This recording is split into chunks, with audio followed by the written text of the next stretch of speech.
Sahara Desert, dry before you decide to. Hey guys, welcome back to my video, my channel. If you're new here, welcome to Unspoken Words, where I am about helping the natural hair community to become a community and to also help you to love, understand and care for your hair, or better care for your hair through my experiences, my DIY and the products that I try on my hair, you know, and the fails as well, because I do like to put those up there as well.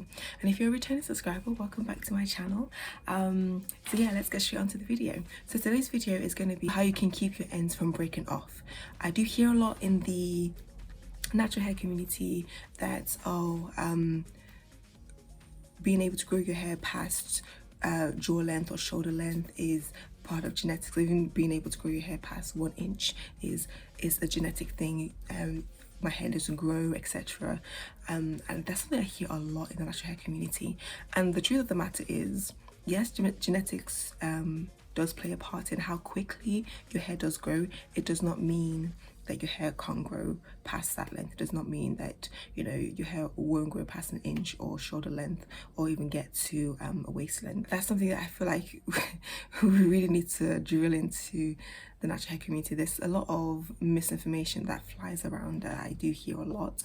This is, I don't know why it's feeling like, okay. Anyway, so I'm here to kind of give 4 tips on how you can prevent your hair from, or the ends of your hair from breaking off. Because if you don't know already, the key to seeing that length or to seeing that quote and unquote growth for your hair is making sure that the rate at which your hair breaks is slower than the rate at which your hair grows. Okay, so when people say that they've been natural for years and they haven't seen any growth whatsoever, that just basically means that the rate at which your hair is breaking or shedding is the same as the rate at which your hair is growing. So it is going to stay where it is. And if your hair seems to be reclining in length, that means that the rate at which your hair is breaking or shedding is faster than the rate at which your hair is actually growing out of your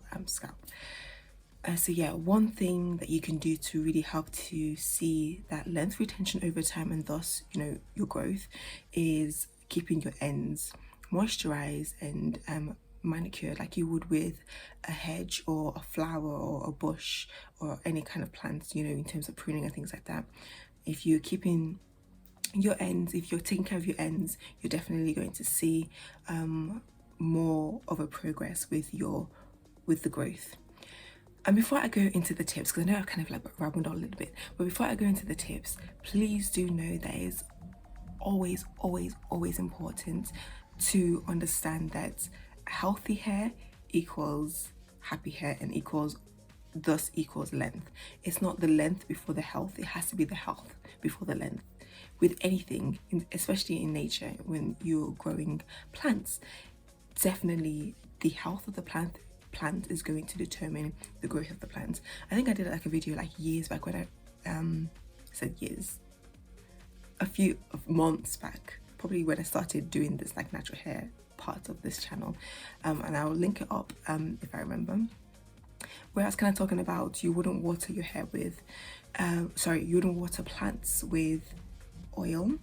It's the same way with your hair, you know. I'm just kind of going along that line of the way that you care for your hair is going to determine how your hair feels, moves, grows, and the health of it as well. Okay, so I know I've babbled a little bit, so let's get straight onto the points. So the first point is, I want to say it's like Marmite for the natural hair community. Some people like it, some people don't, some people advise it, some people don't. And that is to finger detangle your hair. It is really the most gentlest way of detangling your hair. Well, that depends on how you do it, because some people tend to finger detangle the hair when they're in a rush or when they have other things to do, and therefore they're not giving it time, given time to actually properly finger detangle their hair, and then leading to more breakage, which then leads to, you know, obviously your length staying the same or even getting shorter than it was before.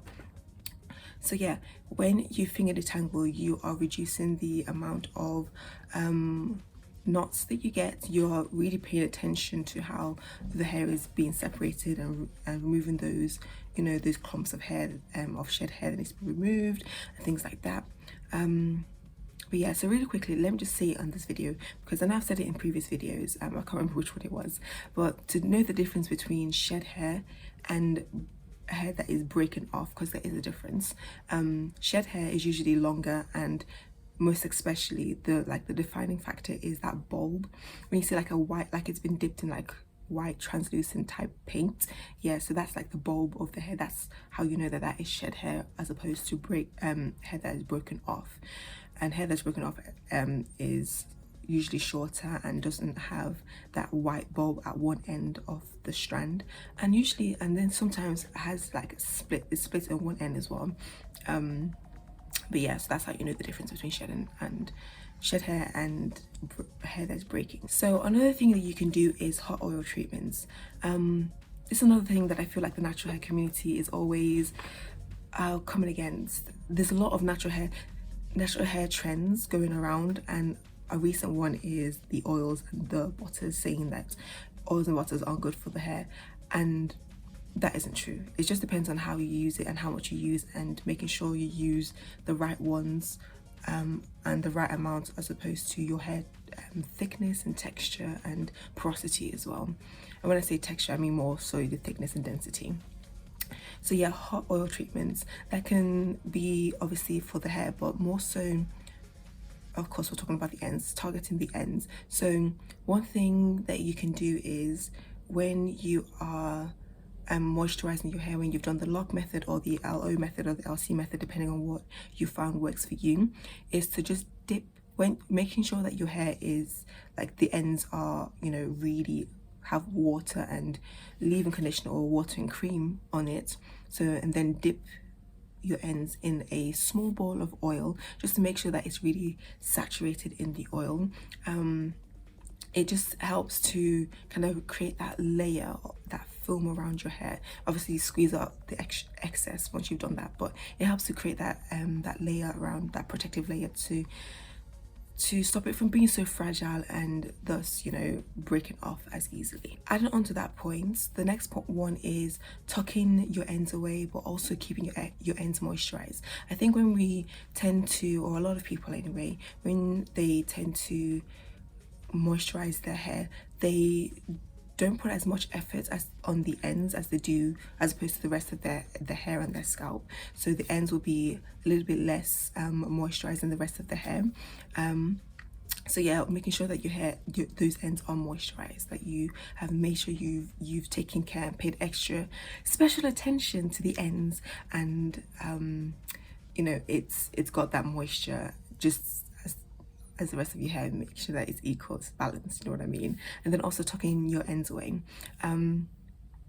This is something that is, I want to say a no-brainer, but I don't know if it's really a no-brainer. But yeah, so when your ends are tucked away and it's in like a protective style, like for this style for example, it's literally just 2 braids back, and the ends I've kind of like put here and then use bobby pins to tuck it in.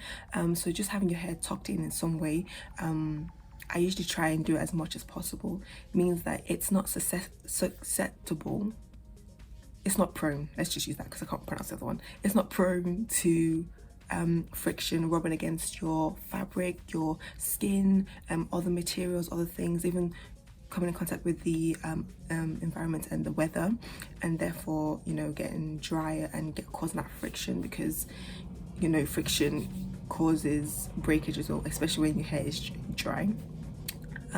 So yeah, when your hair is tucked up, your ends are tucked away, it's protected, it's safe, and just kind of like nice and snuggled, like, you know, like you in underneath the duvet in the winter months when it's cold. And the last but not least point, and I think I've talked about this in our previous videos and like older videos as well, is don't wait for your hair to become bone dry, like moisture completely sucked out, Sahara Desert dry, before you decide to re-moisturize your hair. When you see that it's becoming it's getting a little bit dry, then, you know, add some water, some leave-in conditioner, etc. But that, don't wait till it's excessively bone dry before you decide that you're going to re-moisturize it, because it's just the whole, I like to think of it like, how would I say it? Okay, so let's say for example a bottle of water. You know how they have that when you buy it new from the store, and they have that gap in the top, that is for when it's, you know, it's the bottle is expanding or contracting, and there's space for the water to kind of like go up and down, especially when you put it in the freezer. There's that space for the water to expand and fill, and not like burst the bottle or pop the lid of the bottle. So it's the same with our hair.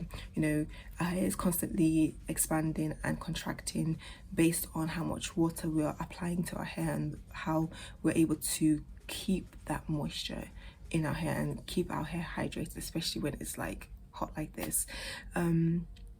So yeah, don't wait till it's bone dry, because you're putting too much stress on it. You're waiting until it's like really wrinkled, like, you know, like a raisin, before you decide that you want to add moisture back onto your hair. That's, yeah, let's not wait till that long, right? Yeah, it's even like our skin, you know, you don't wait till it's bone dry before you decide to apply some moisture. You apply some cream to it. When you come out the shower, you know, you still have that steam that's keeping your skin you know, supple and moist, so that when you apply the cream, you know, you're trapping in that moisture, and you know, that gives that glow, that gives that helps to keep your skin soft. I don't know about you, but that's what I do. So yeah, it's the same when it comes to our hair as well. Yes guys, that is it. If you have any questions, I feel like I always say this, or I didn't say it enough, but yeah, if you have any questions that you'd like me to answer, do leave it down in the comments below. I will be more than happy to create a video if needs be, answering it. And if I don't need to create a video, I'll just answer it straight on the comments for you guys. But thank you guys for listening. That is it for today, guys. Yes, and I will see you guys in my next video. Bye, loves.